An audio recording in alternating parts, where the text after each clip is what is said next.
Welcome, everybody, to another rendition of the Lone Wolf Show. I'm the Lone Wolf, and we are broadcasting live from the Witchcraft TV semi truck. A little bit of sun glare there, but nonetheless, we have a special guest presenting at WitchCon 2026 starting on February 20th. Make sure you get your tickets right now and also keep it right here on www.witchcrafttv.online. Right after this intro, we'll have our guest on.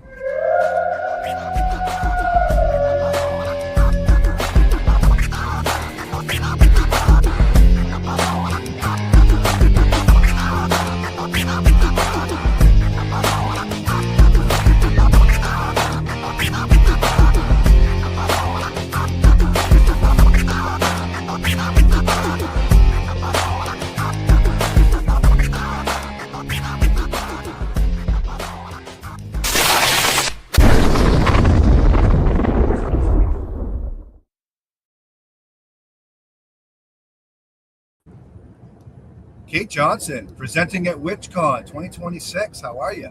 I'm great, and that was a really fun intro. I wanted to howl along. I love to howl. we love howling here on Witchcraft TV. I just love the whole platform. I Yeah. love interviewing all these magical, wonderful witches from across the world. That's going to be on the largest online stream of witches in the world. Isn't that so exciting? It's the best. This will be my third year presenting, and I've loved every year. It's just been great fun, and the people are wonderful. So kind, so warm, so open, so magical. Oh, yeah, it's a great experience. I recommend it highly enough. So, is this your first year with WitchCon, or is it you No, got it this will before? be my third. Third. So, what did you first hear about WitchCon? How did you get involved? That's a really good question. I heard from Christian. I don't know how he heard about me, maybe through my books, which are still selling. Some of them are. So yeah, the minute he told me about it, I thought this sounds wonderful. And indeed it is. It's the most sweet and open community of people with wildly differing backgrounds, which is really fun too. It's not just, a narrow kind of thing. It's really broad and beautiful. So, you're the author of Witch Wisdom for Magical Aging, Finding Yeah. Your Power Through the Changing Seasons, as well as five other magic books. Is Yeah, is I've the written. Yep. is the Witch Wisdom for Magical Aging, is that your best selling book? No, actually, that's my most recent, so it still has a little ways to catch up. What's your most I successful think my book? best selling, a toss up. It's maybe Witch in the Kitchen. Yeah, Witch in the Kitchen or Celebrating the Great Mother, which I co authored with Maura D. Shaw. Those two are still selling really well. Of course, so is Witch Wisdom. So, yeah, and there's also Earth, Water, Fire, and Air. It's a little elemental book. That one isn't selling as well, but it's a lot deeper than some. So, and every book I write has just been such a magical process and journey for me. And it's always a reflection of kind of where I am. When I was a young mother, that's when I wrote Celebrating the Great Mother, which isn't just for people with children. Also, a lot of adults use it just to sort of get into the craft. It's a good way to be introduced to, the holy days of the year and things that you can do by yourself or with your family to celebrate. And then I was really interested. I love to cook. I'm a bit of a kitchen So, witch, truthfully. That's where Witch in the Kitchen came from. I wanted to restore a sense of magic and the sacred to cooking and eating. Because, yeah, for some of us, you just like toss a burrito in the microwave and call it dinner. And I don't think that's so healthy for us, for our souls as well as for our bodies. So it's a way of sort of going through the seasons with seasonal food and meditations, rituals, how to make your kitchen a magical space, that kind of thing. So that's really fun. so who are you published with? Are you self-published, or have you No, published with no, I was different lucky. My publishers? very first book was published by Harper San Francisco, and that opened a lot of doors. That was tarot games, because I'm a tarot person as well. I tell the cards, I do the cards professionally, and I've been doing them since I was 16, so it's a long time. Anyway, that was the first one, and then after that, I got picked up by Inner Traditions, and that's pretty much who I've been with. This one was with a different company, but Inner Traditions has done all my other books, and they're wonderful. It's a great mid-sized publishing company with a really good heart. So, what do you think was your most challenging book that you wrote? Say that again. You What were was your breaking most up. challenging? What was your most challenging book that you wrote? Oh, probably the latest one, The Witch Wisdom for Magical Aging. I was taking care of my very aged father at the time, and so finding time to write was a challenge. And I had aging right in front of my face. I mean, not only my own face, but my dad, who lived to be 99, and I took care of him for the last 3.5 years of his life. So, yeah, it was a challenge because of time constraints and because of, exhaustion, because I was doing a lot of caregiving. But it was also really empowering. And just like all my other books, it's extremely seasonal. So there is a feisty witch for each season that helps women to come to terms with their aging and even enjoy it. It ain't for sissies, I can tell you that. You're young, I'm not. It's really, I mean, there's a lot of stuff that comes along with aging that isn't easy, and yet it's also so freeing and so empowering. You just don't care so much about the same things you cared about when you were young. So yeah, it was an adventure. That was Have you written any books? I haven't written any books, but I'm published in a few different metaphysical and witchcraft magazines. Great. And those are online and in print. And I think my biggest publication was I wrote some articles for the Journal of Progressive Human Services once it was published. Oh, that sounds impressive. Have you thought about writing a book? Because I think you Yeah, probably ought to. yes, I definitely have. And a good friend of mine, Patrick McCullum, said I should do it now while I'm still middle aged. Yes, And right. I really need to. I'm glad you told me that. Yeah, well, you know what? It ain't over, when you're over 60. Honest to God. In fact, in some ways, you're just starting out in a whole new way. So, yeah, I mean, it's never too late, but do it now if you can. I think the time is right. Is it true? I heard, and I think it's true, that witchcraft is the single most fast growing spirit path in America right now. Well, I've definitely heard that, but Yeah, me too. from research, from what I gather, pagans and witchcraft in general, and that covers many different umbrella terms on the planet, is Right. about 1.5 billion. And Wow. but when you research active listed pagans or witchy folks in America, it's still less than 1%. Oh, that doesn't make sense. Huh. But but but fast and growing. I mean, I've definitely heard that before. I guess it's Mhm. depending who does the statistic. Yeah. So Why I'm do you not. think? Because I believe that it is growing quickly. So what do you think it is about paganism/witchcraft that attracts people so much? Well, I think it has a lot to do with equality. I think that Mm. humanity may perhaps is sick of the patriarch. Yeah, especially I, I, now. Things are I don't. not good.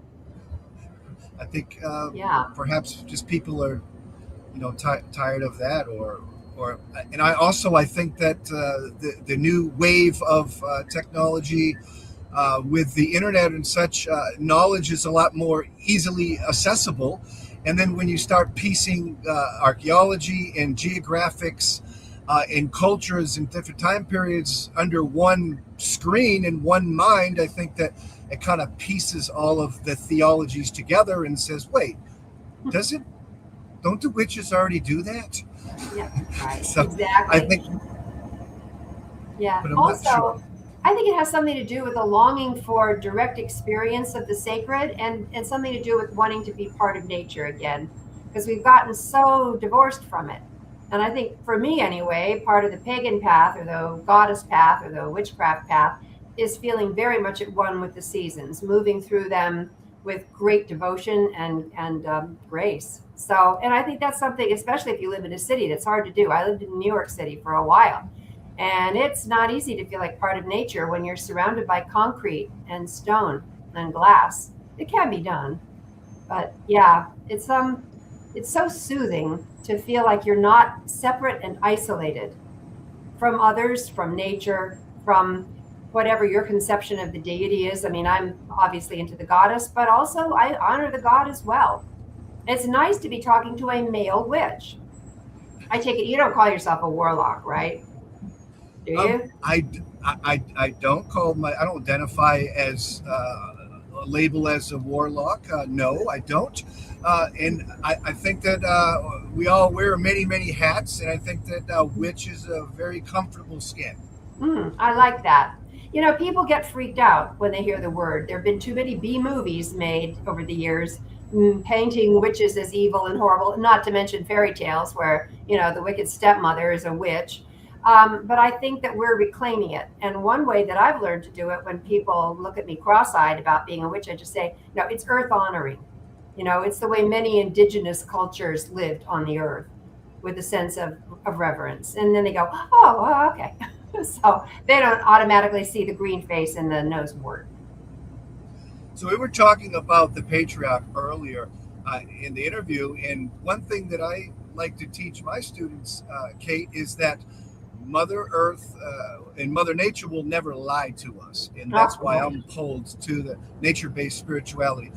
For your first 2 years, the first two WitchCon presentations, what did you teach, and what are you teaching for this let's class? talk about what I'm teaching this time. It's a subject really near and dear to my heart, and it's how to defeat your creative vampires. Because we all have them. Sometimes they're inside us. Those are really insidious, but they can be defeated or made into allies. And it's really troublesome when your creative vampires are the people that you live with, or your loved ones, or your relatives. That happens too. Your friends and relatives can be terrible creative vampires. So it's a whole way of it. A lot of it actually is covered in this book, but it'll go even deeper than that. It's ways of coming to terms with your creativity so that you can begin to express it without holding back, without being nervous, without, usually hobbling yourself, because we all do it. Oh, I shouldn't, I'm no good, I'm not good, I can't do, we all have those voices in our head, or we hear it from others. Well, what are you talking about? You're not qualified to write about that. What, huh? No. So this is about empowerment. And I actually think that it's an overused word, but I believe that's part of what witchcraft offers people is a path to empowerment, to trusting your gut. You said you're right that the planet never lies to us, neither do our bodies, ever. If you want to know the answer to a question, should I do this or that? Ask your body. It will know. Absolutely. And because we are so, joined with nature and the planet, it kind of makes sense. So, yeah, I believe we are all born with the capacity to be creative. I think we are when we're children. You've probably heard this. If you ask a group of kindergartners, right, how many of you are artists? They all raise their little hands. Well, come back in third grade. How many of you are artists? Well, maybe one or two really brave ones will say, I am. What happened? Well, it got beat out of you by the school or the culture or your family or whatever. But we all start out being highly creative. It's not a precious thing, it's something that's common to humanity, just as I think insight and intuition are. And again, that's something that paganism offers is a way to hone that ability that we're all born with so that we can actually do good with it. Do you agree? You do. Yeah. Absolutely. I remember reading that one book where it says everything I needed to know I learned in kindergarten. Right? Yeah. It's probably true, actually. Yeah. I mean, some children are so fortunate. They get to go to schools where they are taught to problem solve, they are taught to follow their passions. That is not my experience of most public schools. They want a little cookie cutter, you've got to learn this, this, and this. And who cares if that's not where your heart lies? You've got to be a good little robot to join the workforce and to spend money to keep the economy going. Yeah, no. So I think that paganism offers a different way of being, both with your children and with yourself. And yeah, it all kind of goes back to creativity, trusting the creative process, because I'm really into that. I love living creatively. You said that you were reading tarot cards at 16. When did you start embracing earth based spirituality? How did you find that path? Well, I met my first real witch. Listen, when I was little, I knew there was more to witches than the cultural thing. I knew it. I just knew it. I was always reading books about witches. Even when I was like 9, 8, 7, I was really fascinated. But I met my first bona fide witch when I was maybe 20, 21. And that's what started me on the path. She was a really wonderful teacher, a little formal for my taste. Everybody had to wear robes and you had a script. And I'm like, yeah, no. To me, the ecstatic experience is central to how I practice the craft. I love the idea of drumming and sounding until you're taken out of yourself. So yeah, I have an acquaintance who was diagnosed with a pretty advanced form of cancer. She tried everything. She went to John of God. She went to various healers. She did this. She did that. She was healed because she found the ecstatic path. I think it was in Brazil, where there was lots of drumming and dancing and getting out of yourself, and it healed her. My feeling is that cancer hates ecstasy, and it thrives on stress and fear. So anyway, I'm really into that. But she was a wonderful teacher. Her name was Jessie Christensen, and she's taught a lot of people. And it started me on the path. But then I kind of broke away and started my own. It's like we called it Howling Coven, ha, lone wolf. Anyway, and we did lots of drumming and dancing, and oh, it was great. And bless her heart, she joined, so she was part of it too. Does that answer your question? Absolutely. What's your favorite Sabbath? Oh God, that's hard. Well, Samhain Samhain, doesn't of count. course. You Say know, that doesn't count. yeah, Samhain, right? Everybody loves Samhain. I also really love Yule. At Christmas, okay, it's fine, but to me, the whole Yuletide season is just filled with. I really love winter. I've learned to embrace winter and love the idea of wintering, of going sort of into a deep hibernating place where you just light candles and you're cozy with yourself. And the idea of celebrating the light return is funny to admit, but there's a part of me that's not ready. I'm not sure I want the light to return yet. Not metaphorically. Please let the light return metaphorically. But yeah, I love the long, cozy nights. So yeah, probably of course Samander and Yule. Yeah, they're great. I also have a special feeling for Imbolc slash Bridget's Day because I she's my goddess. Do you have a particular deity that you really relate to? Because I think that's a really lovely thing to do is find one that really speaks to you that you relate to. Hermes and Thoth. Okay, well there you go. For me, it's Bridget Yeah, all the way. I really adore Bree as well. Yeah. I really like that. My priestess gave me Bridget's cross as a gift when we first met. Oh, that's so sweet. Yeah, she's terrific. I love triple goddesses, and the fact that she's a goddess of poetry, smithcraft, and healing, or just crafting and healing. That, yeah, I can identify with that. I write poetry too, and I love to make things. That's one of my creative paths, one of my spirit paths. And yeah, in my way, I would never call myself a healer, but that's the whole point of the work that I do with individuals. I'm also a counselor. So yeah, Bridget's it. I have heard it pronounced breed or bride or yeah, whatever. I don't know. Bridget works for me. So I can't get this question out of my head. You read tarot What? cards since you were 16. Do you read the cards or do the cards read you? Oh, the cards always tell me. I don't. I mean, I had a teacher once who said, "All right, right now it's my personality speaking. Don't listen.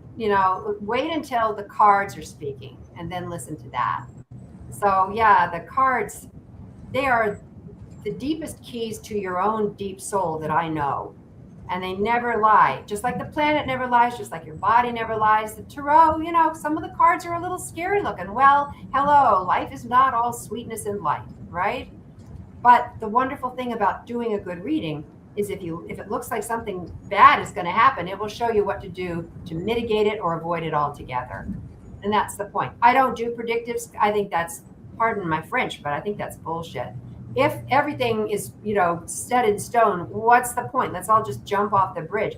The point is, if it looks like there's going to be trouble ahead, what do you do about it? Well, it'll tell you. And sometimes the cards have a fabulous sense of humor. I'm sure you know that, right? Do you do the cards yourself?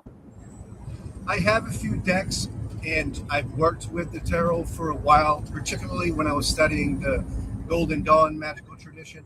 But Sure. it's not something that I do a lot because a lot of Hmm. my time is consumed with pagan and witchcraft media.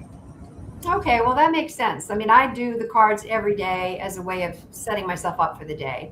They give me a little heads up. They tell me what I need to be aware of. They help me to feel comforted, which I think nowadays is especially important. Things are not so good in the world right now. And I think that we need to give ourselves whatever we need to be functional in a difficult world and to do what we can to make things better. Easier said than done, but there it is, right? I definitely agree with you that the current political administration is oppressive for the trajectory of witchcraft. Hmm. And with that being said, still, even though there's a lot of oppression from the outside of the craft, there's still a lot of infighting in the craft. And this is historically from uh, England in the early days of Wicca. It's historic with the Texas witch wars of bookshops, and now the infighting with media on particular platforms. What do you think about and witch wars in general? Do you think that they're ignorant? Are they necessary? What's your opinion about that? Well, I'm really saddened by it, to tell you the truth. I mean, for goodness sake, we get given so much crap from the outside. Why are we doing this to each other? And I guess that's what I love about WitchCon. There's none of that. It's like every path is welcome and honored and respected. I'm like, can't we all just do that? Or do we have to model this bullshit about war? Oh, we always have to be like, why? Come on. Yeah, that's what I'm lucky, because in a way I'm pretty isolated and out of that loop. I'm not important enough in the witchcraft world to warrant anybody wanting to make war on me. I'm grateful for that. But no, come on, we can model something very different, I think. And I think it's on us to do that. And again, that's what WitchCon does. It just models how to be embracing of all different paths. And I bet you agree, right? Absolutely, I absolutely agree. So in the chat room, people like your personality. They want to check out your books. One person had said, "I need to check out these books," and that's Christine, who's also a WitchCon presenter, and Lindsay, who's is from, I think she's out there in the Netherlands, if I'm not mistaken, over Oh, across nice. the pond. Um, and let's see, my next question is has to do with a lot of the people that are on the path that say, I can't find a teacher. I really want somebody that teach me, that's not, full of crap and things. Yeah, a If lot of if that. people are fortunate enough, and however they come across you as a teacher for them, what's one Mhm. of the first things that you teach new seekers, that you would Oh, to teach? trust their heart and to Trust the be heart. outside more. I know it sounds really simplistic, but I believe that the simple can be very deep. I think it was Van Gogh or Van Gogh, if you want to be pretentious, who said that. I mean, I think that there is simplicity, and it doesn't have to be all frou frou. There's no one way of doing it right if you're a witch. It's about trusting the seasons, trusting the earth, trusting your body, trusting what your heart tells you. It's fun to work with metaphor. That's actually where I live. Fairy tale, folklore, metaphor, imagery. That's why the tarot speaks to me, because it's based in all those things. And it's an image that you can really sink your teeth into. Dreams. I encourage people to write down their dreams and sit with them. Not to buy a "What Your Dreams Mean" book, because that's total nonsense. Only you can know what your dreams want to lead you toward. And I think moodling around with the imagery that you get in ritual or meditation. We do a lot of deep meditation work with my clients. The imagery that comes up can be made manifest in your life, and that's a lovely way to take hands with your spirit and deepen your own craft and your own practice. So I guess if I were going to boil it down, I'd say simple is good. Trust your instincts and trust the images that come to you through the deep work that you do. And the good news is you don't have to have like a personal teacher. I mean, I was lucky because I did have one, but I'd been reading up on witchcraft for a while before then. I found Starhawk early on. And Vicki Noble with her mother piece, that was a huge teacher for me. So, look around. There are 5 bajillion witchcraft books out there now. Mine are some of them. But yeah, trust what comes to you. I have a friend who was in a bookstore and a book literally fell off the shelf onto him. And he's like, wow. And it changed his life. I don't believe in coincidence. I believe in synchronicity. Was that what you wanted. I don't know. Synchronicity, it's a word that I often use and try to analyze. What's your take and definition of what synchronicity really is? Well, I believe that we're so connected with the all. One of the things that I love teaching people, this was taught to me by a Celtic shaman who also has written marvelous books, and his name is Tom Cowan, Cowan. He taught an ancient Irish tradition of omen gathering. And you can do it in a really formal way, but you don't have to. I just take little omen gathering walks, and all you do is stay open, all your senses, not only what you see, but what you hear, what you smell. And then you write it down, and then you go home and you noodle about what that may have meant for you.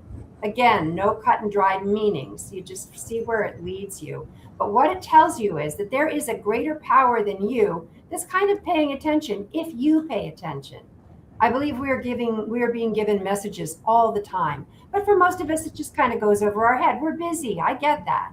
So to take a little time every once in a while to go out seeking for what wants to come to you, to teach you, that is synchronicity at its finest. Can I tell you a really silly story about that? Yes, I was going please. through I was going through a very difficult relationship breakup, and I was telling a friend on the phone, sometimes I just feel like I need scuba gear. I need to dive down below all the waves and the storm and the drum. I need to go somewhere quiet and deep. Okay, so fine. So then later that day, I take an omen walk. My neighbor must have been cleaning out her basement because there is scuba gear sitting on the doorstep. I'm like, I can't believe it. You can't make this stuff up. That was a message to me. It's like, yes, you need to go deep. Okay, get past all of the waves and the drama and go deep to your own core, which is usually very quiet. So yeah, I mean, there are a lot of stories like that about omens that nail it on the nose. And my last question of the interview, and thank you so much for coming on the Lone Wolf Show on Witchcraft TV. My pleasure. What is your advice to new witches or spiritual seekers, occultist, magic people of all kinds? What's your advice to them? Oh, I just say welcome. You're on a wonderful path. It's going to be a rich path for you. It's going to lead you deeper and deeper to your own soul, your own soul needs. You can become part of a marvelous change in the world that sorely needs it. And it's just fun. I mean, that's the other thing. Have fun. Don't get too tied up with trying to do it right, doing all of the spells in the right order and with the right words and all the right ingredients. I mean, that's great fun if you love that kind of thing. But more, it's about just trusting who you are and what you're meant to be doing and how you find the most joy in your path. That's my advice. One last question. What's the best way to get a hold of one of your publications? Oh, they're everywhere. They're on Amazon, of course. We know Jeff Bezos is the devil, but they're on Amazon. They're in local bookstores. That's the easiest way. Barnes and Noble. I mean, they're all over the place, which is it's lovely. It's been fun to have a place to put what I want to share with the world and have it be received. And that really is one of the wonderful things about doing what you love. If it's received, there's a heartwarming quality to that. And I think you will write a book. That's what I think. Thank you so much for your inspiration on all that. I really want to write a book if I could find the inspiration. At any rate, make sure you check out Cait right here on WitchCon February 20th through the 23rd. She'll be presenting. Thank you so much for coming on the Witchcraft TV network, the Lone Wolf Show. Make sure you keep it right here, www.witchcrafttv.online. Thank you. This was fun. Hey, everyone.